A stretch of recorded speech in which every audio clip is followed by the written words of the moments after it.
चाषी प्रति समस्त गोटे समवेदना रोचे कहीं चाषी एक आमर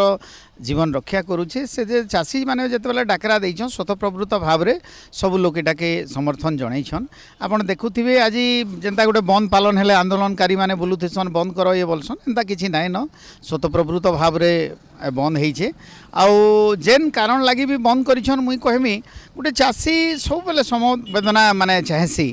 ओडिशा नवनिर्माण कृषक संघ बंद डाकार आज पाटनागढ़ बोलिका सारा जिले में समर्थन आईसे ओडिशा रे भी समर्थन आईसे आमे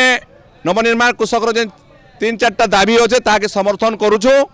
एवं सरकार के चेतावनी देछु ताके आमर मानिनो जेनटा कि धान किना बिका व्यवस्था चलीचे ताके सुव्यवस्थित करूँ।